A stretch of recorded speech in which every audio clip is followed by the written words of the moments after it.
ඡායාරූප ශිල්පියෙක් හැබැයි කැමරාවක් නැහැ අතේ. රෙන්ට් එකට නම් තමයි මැච් එක ගහලා තියෙන්නේ.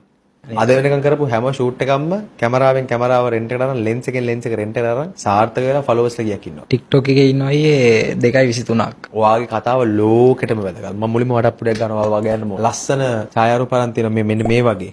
මෙන්න මේ වගේ. මෙන්න මේ වගේ. මෙන්න මේ වගේ. ලස්සන ඡායාරූප පෙළක්. ප්‍රසිද්ධ නළුලියන්ගේ, ඒ වගේම ෆොරිනර්ස්ලාගේ වැඩගිට දානවා කැමරාවත් එක්ක පාරේ ගිහිල්ලා. මම මේ ඔයාව අපහසුතාවයට පත් කරා කියලා හිතන්න එපා මුලින්ම. ඇයි කන්ටෙන්ට් ක්‍රියේෂන් වලට එන්න හිතුනේ? ඒ කියන්නේ මගේ තියෙන හැකියාව මට පෙන්වන්න උවමනාවක් තිබුණා. පටන් ගද්දි මුල් කාලේ අපිව සල්ලි දීලා අපේ ෆොටෝ ෂූට් කරගන්න නැහැ කවුරු. පටන් ගත්ත මුල් කාලේ ඉගෙන ගන්න කාලේ. ඒ වෙලාවේ මට හිතුණා මම පොඩි කැමරාවක් ගත්තා.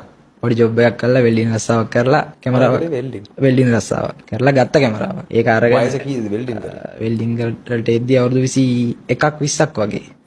ඊට කලින් ඊට වඩා අමාරු රස්සාවක් කරා ගෙදර ඉන්න කාලේ. ඒ මොකද? යකඩ බඩු එකතු කරා. යකඩ බඩු එකතු කරා? එකතු කරා. කොහෙද? සමුත් එකම රාජංගනේ ගමේ. ඈ? මගේ ගමේ. මොකේද එකතු කරේ?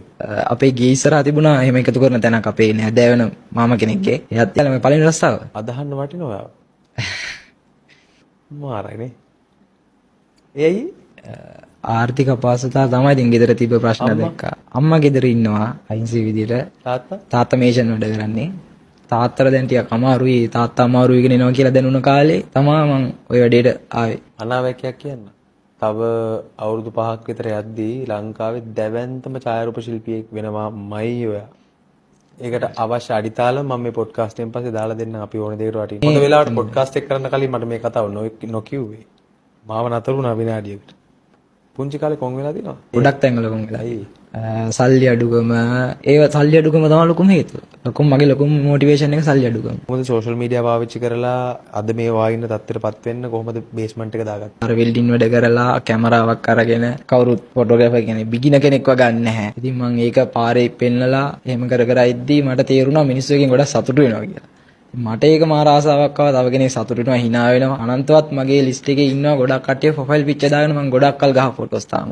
සෙලිබ්‍රිටිලා ඉන්නවා තාම මම ගහ ෆොටෝස් ප්‍රොෆයිල් පික්චර් දාගෙන. යනවනම් යන්න දැන් කොච්චර තියෙනවද? නුවර තියෙනවා, ගාල්ල තියෙනවා, කොළඹ තියෙනවා, යාපනයේ තියෙනවා. හැම තැනකම ෆොරිනර්ස් හරි ආකර්ෂණීයයි. ඒ තැන් වලටත් ගිහලා තියෙනවා. හැම තැනම යනවනේ. මම ගොඩාක් තැන් වල යන්නේ කියන්නේ අර මට ඕනේ අමුතු කන්සෙප්ට් එකක්.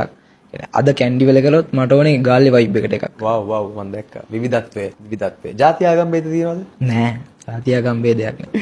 මෙන්න අපේ ඡායාරූප ශිල්පියෙක්. මෙන්න අපේ කාලේ වැඩේ. ඔයා වගේ වෙන්න ඉන්න කට්ටියට මොකද්ද කියන්න තියෙන්නේ? ඔයාව බලාගෙන හැදෙන කට්ටිය ගොඩක් ඉන්නවා මන් දන්නතර. ගොඩක්. මොකද්ද කියන්න තියෙන්නේ? සංවේදී කතාවක් සංවේදී මොකද අපි අරන් ගියාද මෙහා ඇවිල්ලා. කියන්න තියෙන්නේ අර ස්ට්‍රීට් ෆොටෝග්‍රැෆි වගේ පැත්ත ගොඩක් ඩවුන් වෙලා තිබුණේ ලංකාවේ.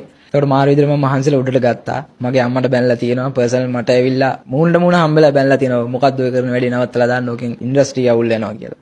හැබැයි දැන් කවුරු හරි කෙනෙක් පාරට බහැලා ෆොටෝ එකක් ගහලා ගිහිල්ලා පෙන්නපුවාම ඒක වාව් ලස්සනයි කියන දන්න මම කමෙන්ට්ස් ටික පෝස්ට් ටික ඔක්කොම හදලා දීලා තියෙනවා. ගොඩක් හાર્ඩ් වර්ක් එකක් වීඩියෝ එකට ෆොටෝ එකට එහා ගිහිල්ලා ඒකේ හાર્ඩ් වර්ක් මාර විදිහට කරලා එකකින් මම දන්නවා එඩිට් එකකින් ඒක හරි අපහසුයි. එඩිට් එක හැමදාම වයිරල් යන්නේ නැතිව තියෙනවානේ. එකක් දුවලා එකක් දුවන්නේ නැති වෙන්න පුළුවන්. ආයෙත් එඩිට් එක මාරු කරන්න ඕනේ. ඔයාගේ වීඩියෝ වල තියෙන යුනික්නස් එක මොකක්ද දන්නවද? එකකට එකක් වෙනස්. මට ඕනේ වෙනස් වෙන්න. තව ෆොටෝ ගන්න කට්ටිය ඉන්නවා. ගොඩක් ඉන්නවා. එයාලව හැමදාම පේන්නේ නැහැ. ඔයාව හැමදාම පේනවා. ඒකයි අද ඔයා ඉන්නේ වෙනසක් කරපු අවසාන වශයෙන්. ඔයාගේ ප්‍රේක්ෂකයන් මොකද්ද කියන්නේ? ප්‍රේක්ෂකයන්ට කියන්න තියෙන්නේ ඉතින් ෆලෝවර්ස් වලට. ෆලෝවර්ස් වලට කියන්නේ ආදරේ. මාරම ආදරේම. මං කියලාවත් නැතුව මාව ෆලෝ කරන් ඉන්නවා. මාරදී නුවරදී එහෙම හම්බෙච්ච නළුන්දී වගේ යාළුවෝ මිතුරු කියලා. එයාලට මොකද්ද කියන්නේ? එයාලට කියන්න තියෙන්නේ මට මගේ දේ ඇක්සෙප්ට් කරාට මාර ආදරේ.